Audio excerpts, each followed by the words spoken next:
Bem-vindo! Este é o nosso tutorial de número 48. Nesta videoaula nós vamos entender como é que a gente pode fazer uma cortina utilizando aquele efeito plot, que foi assunto de tutorial anterior. Vamos selecionar o cubo com o botão direito, tecla X para deletá-lo. Onde está o cursor, vou clicar Shift A e vou adicionar um plano. Esse plano será a nossa cortina. Vou alongá-lo através da coordenada Y, então vou dar SY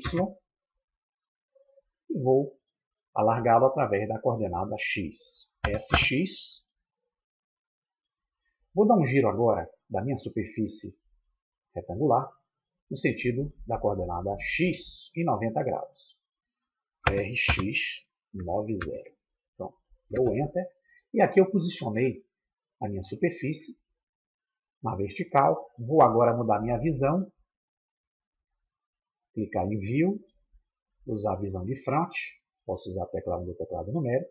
Novamente em View, usar a visão ortogonal. Posso usar a tecla 5 no meu teclado numérico.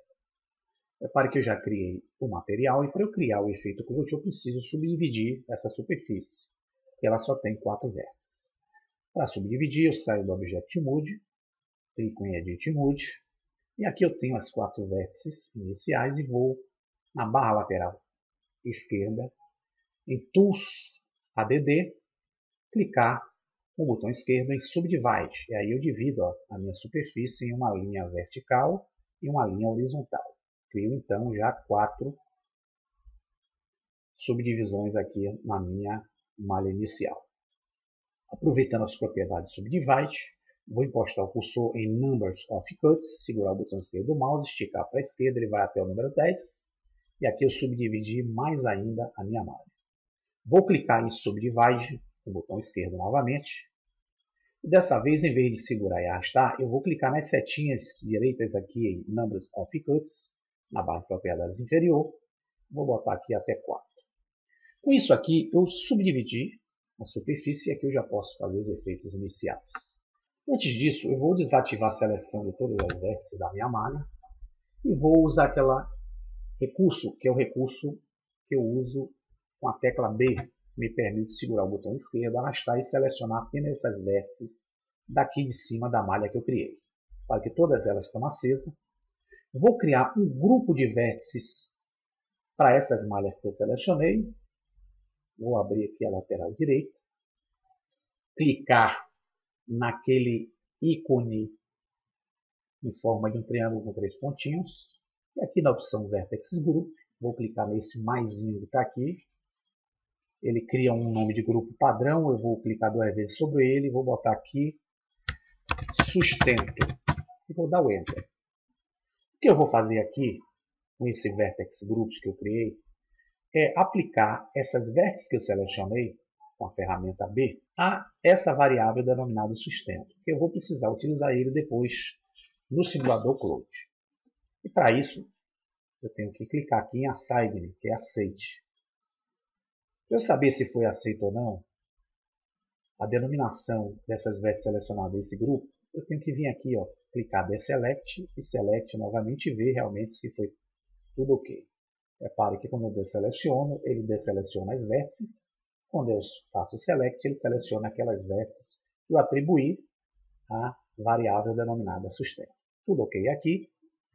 O segundo ponto que eu vou fazer agora, na parte inferior aqui no Edit Mode, nessa caixinha aqui do Proportional Edit, eu vou clicar, capacitar o meu Proportional Edit, que foi assunto de tutorial anterior, e eu vou reparar que existem alguns recursos do proporcional aqui que eu posso selecionar. Pode ser o Smooth, o esférico, o Root, Sharp, linear. Nós já vimos que para eu poder fazer o diâmetro de ação do meu Proportional Edit, que é quem vai fazer as modificações, basta que eu encoste o meu cursorzinho aqui nesse círculo branco do meu manipulador, e com a esfera do meio do mouse aumentando ou diminuindo, eu posso aumentar a linha de ação do efeito do proporcional. Então aqui, se eu der um S de escala agora, vocês vão perceber que ele faz o esticamento dessas vértices que eu selecionei, porém ele cria um efeito de curvatura nas laterais aqui, nas demais vértices que eu puxei. Com o efeito já aplicado, eu vou descapacitar minha Proportional Edit, porque ele pode causar interferências e outras manipulações. Então eu venho aqui em Disable e vou voltar para a minha Object Mode.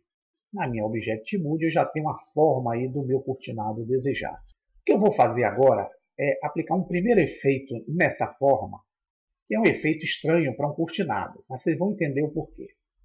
Então eu seleciono a forma, venho aqui naquele ícone em forma de uma chave inglesa, clico sobre ele e aqui eu abro aquela opção de adição de modificadores. Então clico nesse Modifier e aqui em Deform, em Wave eu clico e vocês vão perceber que o modificador já foi acionado. Esse modificador, se eu der um Alt A, ou vier nesse play aqui na parte inferior, que é a mesma coisa, ele vai criar uma animação básica de efeito de onda, porque é o que o modificador faz. E o que é que ele tem a ver com a cortina, Luciana? Vocês vão entender.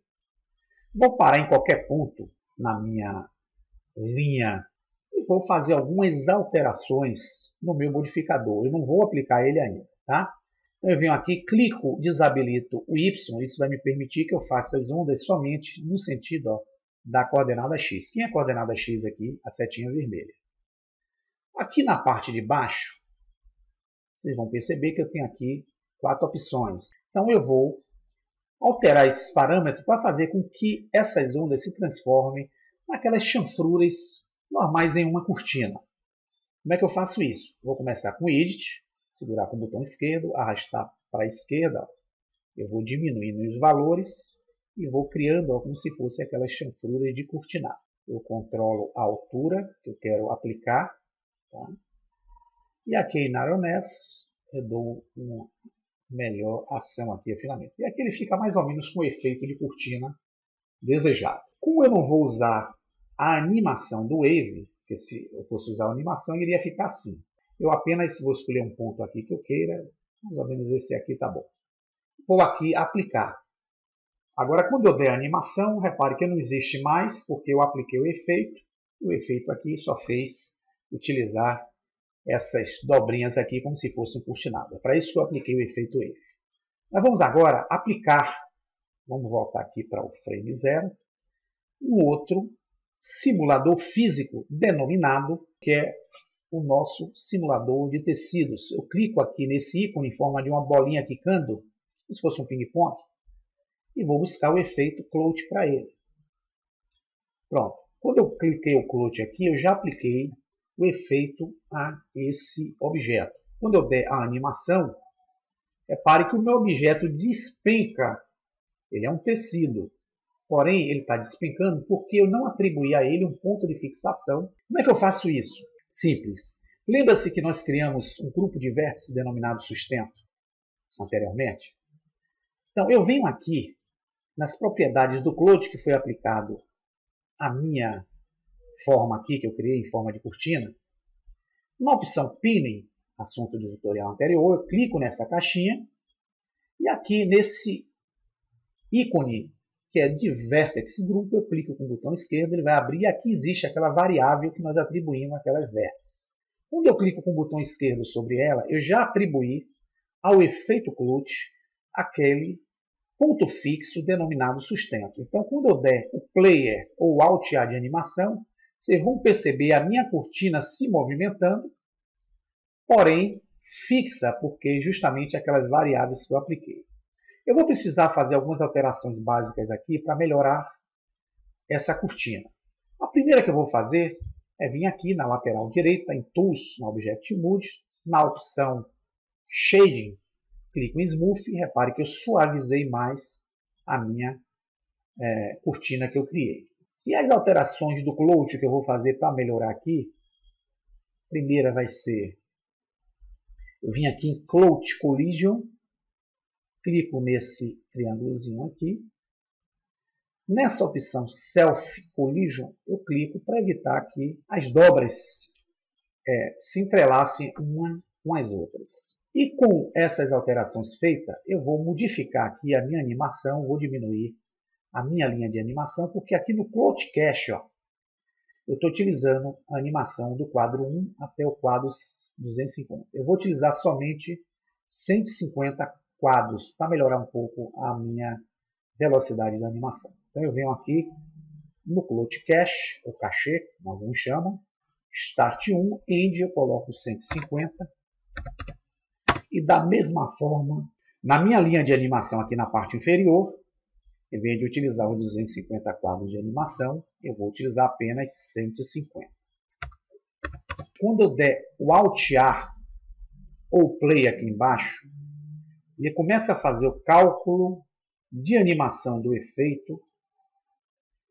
E repare que surge uma linhazinha azul. Essa linhazinha azul é justamente o Cloud Cache. Na primeira animação é sempre lento. Depois que ele fez os primeiros cálculos, ele volta e começa a fazer o efeito de forma mais rápida. Qualquer alteração que você faça, ele vai repetir esse passo. Então vocês viram que aqui a minha cortina já criou um movimento. Aproveitando-me desse movimento, vou selecionar minha cortina, clicar Shift D, que me permite fazer a cópia. Vou arrastar pelo eixo X, então Shift D, depois X. Arrasto a minha cópia aqui, coloco o meu cortinado aqui nessa posição, já tem uma cópia um do outro. E se eu der a animação agora, pode perceber que os dois objetos estão sofrendo o mesmo processo aqui de animação. Vou novamente voltar para o ponto zero, selecionar os dois objetos. Seleciono o primeiro, seguro a tecla Shift, seleciono o segundo e vou movimentar com o cursor sobre a setinha vermelha, que é o eixo X, arrastá-lo aqui para ele ficar aqui no centro. Bem, e aqui eu já fiz as minhas duas cortinas e vou clicar no efeito de animação como se elas estivessem se abrindo. Como é que eu faço isso? Vou selecionar a primeira cortina. Aqui na linha de animação, clico no frame 1. Encosto o cursor na área, clico I e aqui eu abro aquele quadro de inserção de keyframe. Vou usar a opção Lock Rot Scale. Clico com o botão esquerdo, criei a primeira animação para essa cortina. Com o botão esquerdo do mouse, vou arrastá-la até o último quadro, que é o 150. E aqui vou segurar com o botão esquerdo do mouse e a setinha vermelha e arrastá-lo nesse sentido. E vou soltar, clicar a tecla I, novamente vou inserir o segundo quadro de animação Lock Rot Scale. Da mesma forma, vou voltar para o frame 1, vou selecionar essa cortina, clicar em I, inserir o primeiro quadro de animação com essa cortina, Lock Rot Scale, vou arrastar a minha tarjinha verde com o botão esquerdo do mouse, segurar na setinha vermelha da segunda cortina e vou puxá-la aqui para esse canto. E aqui eu tenho como clicar o I, inserir o segundo quadro de animação dessa cortina. Vou voltar as duas para o ponto zero. Quando eu der a animação agora, além do efeito por tecido, eu tenho o efeito de animação que ele vai criar da cortina se abrindo aí no meu palco. Repare que o close está funcionando, é lento. Na segunda passada ele já vai fazer o procedimento de forma bem mais rápida. Para melhorar a nossa cena aí, eu vou clicar aqui na visão de topo, posso usar a tecla 7, vou procurar minha lâmpada, que na minha tela está um pouco enegrecida, não consigo enxergar direito, vou clicar nela para acionar. Repare que ela está aqui, a câmera está aqui nessa posição e ela está aqui, então ela tem que estar na frente da minha malha, para dar mais ênfase de iluminação. E aqui com ela selecionada, eu vou aqui naquele ícone de luminosidade da lâmpada. E aqui onde tem a opção energia, vou clicar. Vou escolher a opção 2. Vou dar um F12 para saber se está ficando legal. Posso ver a minha cortina aqui já com uma luz mais decente. Vou melhorar a visualização aqui das cortinas através da minha câmera. Eu venho aqui, dou um ESC para sair do modo de renderização. Vou dar a câmera, repare que eu estou vendo dessa forma. Vou clicar a tecla N, eu abro direito, travar minha câmera aqui em Lock Camera to View. Vou agora afastar um pouquinho e vou ter o meu cortinado sendo visto dessa forma. Eu vou posicioná-lo mais ou menos assim, na minha câmera. Quando eu der agora o F12, a renderização da minha cortina vai ser assim. Vou dar o ESC para sair e agora vou, pessoal, dar cores ao nosso cortinado.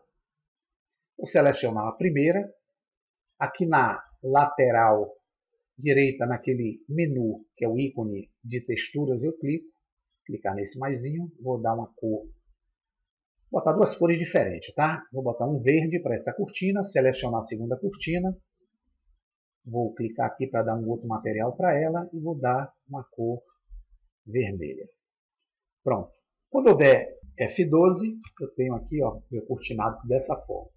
E aqui, quando eu sair para dar a minha animação sendo vista pela câmera, eu vou ver mais ou menos, ó, algo nesse sentido aqui. O meu cortinado se abrindo. Repare que o close está novamente lento, porque ele está fazendo o processo, porque eu fiz alterações aí durante o processamento. Depois que ele fizer a primeira alteração, proceder aí a animação de uma forma bem mais rápida. Pronto, está aí a animação. Eu posso criar uma animação utilizando aqui a formatação de renderização. Vou verificar aqui a minha saída, o meu PNG aqui, ó. Eu vou mudar para AVI JPEG. Vou aqui mudar a minha resolution 1780 para 720 e mudar a animação. Quando eu der a animação aqui, vai começar aqui em cima a contar as animações quadro a quadro. Vou dar um tempinho aqui no meu vídeo até chegar ao final, para vocês verem como ficou essa animação básica. Bem, pessoal, estou chegando aqui no final da minha animação. Você pode perceber que eu já cheguei no frame 150. E agora, para ver como é que fica uma animação aqui, através da Animation, vocês podem perceber, ó, que eu criei aqui uma movimentação de abertura no meu cortinado. Aqui vocês podem criar um plano de fundo, botar uma textura no plano de fundo, imitando uma parede, uma janela. E aí, use a criatividade e esse recurso aí para fazer esses efeitos. Espero que tenha ajudado aí, vocês tirarem algumas noções. E cabe a vocês cutucarem essas propriedades aí do Clout e de animação para vocês fazerem algumas coisas incríveis. Então, desejo a vocês todo sucesso aí no projeto e até a próxima.